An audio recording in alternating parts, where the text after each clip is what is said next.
அனைவருக்கும் வணக்கம். நான் மஞ்சுளா கவிக்குமார் லண்டன்லேருந்து பேசுகிறேன். இன்னைக்கு எதை பற்றி நான் சொல்ல போகிறேன் அப்படின்னா, நம்ம வீட்டில் குழந்தைகளுக்காக நம்ம கண்டிப்பாக வச்சிருக்கக்கூடிய சில புத்தகங்களை பற்றி நான் சொல்கிறேன். அதில் முதலாக வந்து என்ன அப்படின்னா டிக்ஷனரி. அது வந்து நீங்கள் இங்கிலீஷ்லேயும் வச்சுக்கோங்க. இன்னொன்று நீங்கள் வந்து தமிழ் டிக்ஷனரி, அதாவது தமிழ் அகராதின்னு சொல்லுவாங்க இல்லையா, அதுவும் வச்சுக்கோங்க. ஸோ குழந்தைங்க வந்து நம்ம தாய்மொழியும் கற்றுக்கிறது ரொம்ப முக்கியம். அதே மாதிரி வந்து டிக்ஷனரியில் ஏன் நான் டிக்ஷனரிய நான் சொல்கிறேன் அப்படின்னா, லாஸ்ட் வீடியோ பார்த்துருந்தீங்கன்னா தெரியும். ஏன்னா டிக்ஷனரி அவங்க வந்து யூஸ் பண்ணும்போது அந்த டச்சு ஃபீல் அப்படின்னு சொல்கிற அந்த விஷயம் அவங்களுக்குள்ள அவங்க பிரெயினுக்கு அந்த கையில் அந்த கனெக்டிவிட்டி அவங்களுக்கு நடக்கும். இன்னொன்று அவங்களையும் மீறி இப்போ ஒரு வேர்டு பார்க்கும்போது அவங்களையும் மீறி அந்த கண்கள் வந்து ஆட்டோமேட்டிக்காக வந்து கேமரா மாதிரி அவங்க மற்ற வேர்டையும் வந்து ஆட்டோமேட்டிக்காக அப்போ அந்த நேரத்தில் அவங்க ஒரு வேர்டுக்கு மீனிங் பார்க்க வந்தவங்க ஒரு 2-3 வேர்டுக்கான மீனிங்கை பார்த்து கற்றுக்க முடியும். ஸோ இந்த டிக்ஷனரி வந்து ரொம்ப முக்கியம். மொபைல் ஃபோனுக்கு பதிலாக அதே சைஸில் தான் இருக்குது. மொபைல் ஃபோனுக்கு பதிலாக இதை கொடுங்க.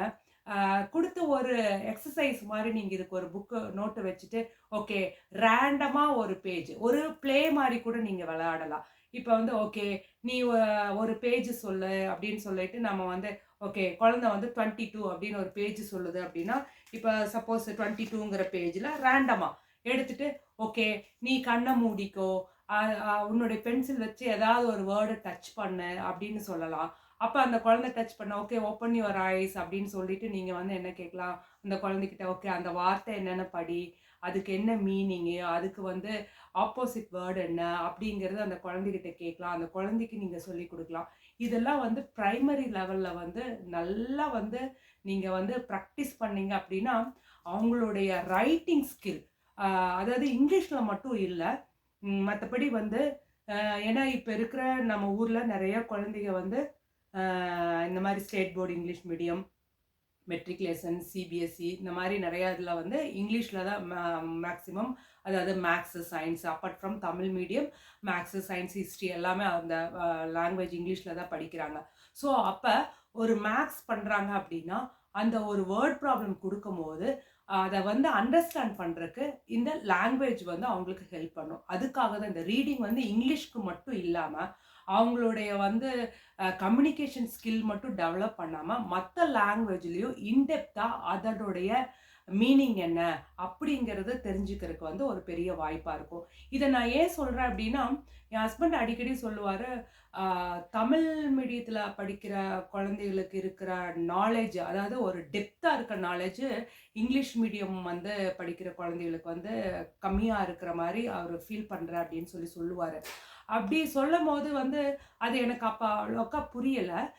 இந்த தடவை நான் லாஸ்ட் டைம் வந்து ட்ராவல் பண்ணும்போது எனக்கு என்னுடைய தம்பி குழந்தைக்கும் என்னுடைய கசின் அவங்க பொண்ணுக்கும் வந்து எனக்கு ஒரு சொல்லி கொடுக்கறதுக்கு ஒரு சான்ஸ் கிடைச்சிது.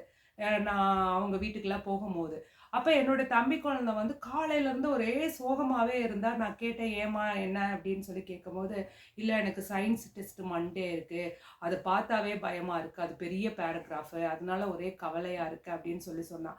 அப்போ நான் வந்து சரி வா நான் அத்தை சொல்லி கொடுக்குறேன்னு சொல்லிட்டு அதை வந்து அதில் ஒரு பிக்சர் இருந்து ஒரு பெரிய பேராகிராஃப் இருந்தது. நான் அப்போ என்ன சொன்னேன்னா அவட்ட, அந்த பிக்சரை நீ ஃபஸ்ட்டு பாரு, அதை வந்து நீ உன்னுடைய கண்ணு தான் கேமரா, அதில் வந்து நீ கிளிக் பண்ணி உன்னுடைய பிரெயினில் ஏற்றிக்கோ, அதில் வந்து என்னெல்லாம் இருக்குது அப்படிங்கிறது நீ ஃபஸ்ட்டு ரிஜிஸ்டர் பண்ணுன்னு சொல்லி ஃபஸ்ட்டு நான் சொன்னேன். அதுக்கப்புறமா அந்த ஒரு பேராகிராஃபை ஸ்ப்ளிட் பண்ணேன், அதாவது பாயிண்ட்ஸாக வந்து நான் வந்து பிரித்து அவளுக்கு வந்து எக்ஸ்பிளைன் பண்ணேன். அப்படி எக்ஸ்பிளைன் பண்ணோன்னா ஒரு 10-15 நிமிஷத்தில் அவள் அழகாக அந்த பிக்சரில் இருக்கிறது அந்த என்னெல்லாம் இருக்கோ அந்த பார்ட்ஸ் அதெல்லாம் வந்து இது பண்ணிவிட்டு அதுக்கப்புறம் நான் சொல்லி கொடுத்ததை அவளுடைய ஓன் வேர்டிங்ஸில் திருப்பி அவன் வந்து எனக்கு எழுதி காமிச்சிட்டான். இது வந்து ரொம்ப ஒரு 15-20 மினிட்ஸில் இது வந்து முடிஞ்சிருச்சு. அப்போ அவளுக்கே ஒரு ஆச்சரியம். அதை நான் எப்படி, நான் காலையிலேருந்து இதுக்காக கவலைப்பட்டுட்டு இருந்தேனே, இவ்வளோ ஈஸியாக நீங்கள் சொல்லி கொடுத்துட்டீங்க அப்படின்னு சொன்னான். அதாவது பிரைமரி லெவலில் இருக்கிற குழந்தைகளுக்கு சொல்லி கொடுக்கறதுக்கு ஒன்று முதல் கண்டிப்பாக எல்லாத்துக்கும் வேணும், ரொம்ப பொறுமை வேணும். அதாவது அந்த குழந்தைகளுடைய லெவலுக்கே நம்ம போய் அவங்களுக்கு எப்படி ஏன்னா நீங்கள் பெரியவங்களுக்கு வந்து நீங்கள் ஈஸியாக சொல்லி கொடுத்துடலாம். ஆனால் அந்த குழந்தைகளுக்கு சொல்லி கொடுக்கறதுக்கு வந்து நம்ம வந்து ஒவ்வொரு குழந்தையும் ஒவ்வொரு விதமாக சொல்லி கொடுத்தது. ஏன்னா நீங்கள் ஒரே இதை மெத்தடை எல்லா குழந்தைக்கும் நீங்கள் அப்ளை பண்ண முடியாது. ஸோ அந்த மாதிரி நம்ம வந்து குழந்தைகளுக்கு வந்து சொல்லி கொடுக்கலாம். அது நான் எதில் சொல்லி கொடுத்தேன் அப்படின்னா, அவளுக்கு தமிழில் வந்து நான் எக்ஸ்பிளைன் பண்ணேன் ஃபஸ்ட்டு, இதுதான் கான்செப்ட் அப்படின்னு. அப்போ வந்து அவள் சொன்னா, அத்தை நீங்கள் இப்போ தமிழில் சொன்னோன்னே எனக்கு வந்து நல்லா டக்குன்னு வந்து புரிஞ்சிருச்சு. ஸோ எனக்கு ரொம்ப அது ஈஸியாக வந்து எனக்கு படிக்க முடிஞ்சிச்சு அப்படின்னு சொல்லி சொன்னான். அப்போ எனக்கு அப்போ தான் வந்து என் ஹஸ்பண்ட் எனக்கு சொன்ன அந்த விஷயம் வந்து எனக்கு அது கனெக்ட் ஆச்சு. சேம் அதே தான் என்னோட கசின் வீட்டுக்கு போனப்போ அவங்க பொண்ணுக்கு ஆக்சுவலாக அந்த அன்னைக்கு அவளுக்கு அவ்வளோ ஃபீவர்.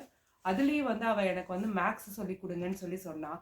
அப்போ நான் மேக்ஸ் சொல்லி கொடுக்கும்போது ஃபஸ்ட்டு வந்து கான்செப்டை நான் அவளுக்கு இங்கிலீஷில் சொல்லிட்டு இருந்தேன். ஸோ நான் வந்து அவள்கிட்ட ரிப்பீட் பண்ண சொன்னேன். இந்த கான்செப்ட் என்ன, எப்படின்னு ஸ்டெப் 1 என்ன பண்ணும், 2 என்ன பண்ணுன்னு சொல்லுமா அப்படிங்கும்போது அவள் அதை வந்து ரொம்ப மனப்பாடம் பண்ணிட்டு அதை கஷ்டப்பட்டு சொல்கிற மாதிரி இருந்தா. அப்போ நான் புரிஞ்சுக்கிட்டேன். அப்போ நான் அவகிட்ட கேட்டேன், ஓகே நான் உனக்கு தமிழில் எக்ஸ்பிளைன் பண்ணவா இங்கிலீஷில் எக்ஸ்பிளைன் பண்ணவா அப்படின்னு கேட்டேன். அப்போ அவள் சொன்னா, எனக்கு தமிழ்லேயே ஒரு தடவை சொல்லி கொடுங்க பெரியம்மா அப்படின்னு சொல்லி கேட்டா. அப்போ நான் என்ன பண்ணேன்னா, ஓகே ஸ்டெப் 1 இது, ஸ்டெப் 2 இது அப்படின்னு சொல்லிட்டு தமிழில் எக்ஸ்பிளைன் பண்ணிவிட்டு அந்த ஒன்றும் இல்லை சப்ட்ராக்ஷன் ப்ராப்ளம் தான் அவளுக்கு சொல்லி கொடுத்தேன். ஒரு 5 நிமிஷம் கூட இல்லை, அவள் போட்டு முடிச்சுட்டா. அதுக்கப்புறம் ஒரு 10 கணக்கு போட்டேன். அந்த அன்னைக்கு அவ்வளோ ஃபீவர்லேயே அந்த குழந்தை வந்து எனக்கு கற்றுக்கணும் அப்படின்னு சொல்லிட்டு கற்றுக்கிட்டா. அதுக்கப்புறம் பார்த்தீங்க அப்படின்னா, இப்போ நான் இங்கே லண்டன் வந்ததுக்கப்புறம் கூட என்கிட்ட ஏதாவது டவுட்னா எனக்கு எப்படி டிவிஷன் போடுறதுன்னு எனக்கு வந்து சொல்லுங்கள் அப்படின்ட்டு. அப்போ நான் இப்போ எடுக்கிற வீடியோலாம் அவளுக்கு வந்து தமிழில் வந்து எக்ஸ்பிளைன் பண்ணிவிட்டு அதுக்கப்புறம் ஒரு தடவை நான் இங்கிலீஷில் எக்ஸ்பிளைன் பண்ணிட்டு ஒரு வீடியோவை எடுத்து நான் அவளுக்கு கொடுக்குறேன். ஸோ அது வந்து ரொம்ப யூஸ்ஃபுல்லாக இருக்குன்னு அந்த குழந்தையோட அம்மா என்கிட்ட சொல்லும் போது வந்து எனக்கு ரொம்ப சந்தோஷமாக இருந்தது. ஸோ நம்ம குழந்தைகளுக்கு நம்மளுடைய தாய்மொழியில் விளக்கமாக நீங்கள் சொல்லி கொடுங்க. அதுக்கப்புறம் அவங்க இங்கிலீஷில் படித்தாலும் சரி, எழுதினாலும் சரி, இல்லை வந்து அவங்க ஃப்ரெஞ்சில் எழுதினாலும் சரி, என்ன எதில் எழுதினாலும் சரி, ஆனால் நம்மளுடைய தாய்மொழியில் அவங்களுக்கு அதை எக்ஸ்பிளைன் பண்ணுங்கள். அது ரொம்ப முக்கியம். இதை பற்றி மேலும் அடுத்தடுத்த வீடியோவில் நான் இன்னும் டீட்டெயில்ஸ் நான் உங்களுக்கு சொல்கிறேன். ஸோ அடுத்த வீடியோவில் நம்ம சந்திக்கலாம். நன்றி, வணக்கம்.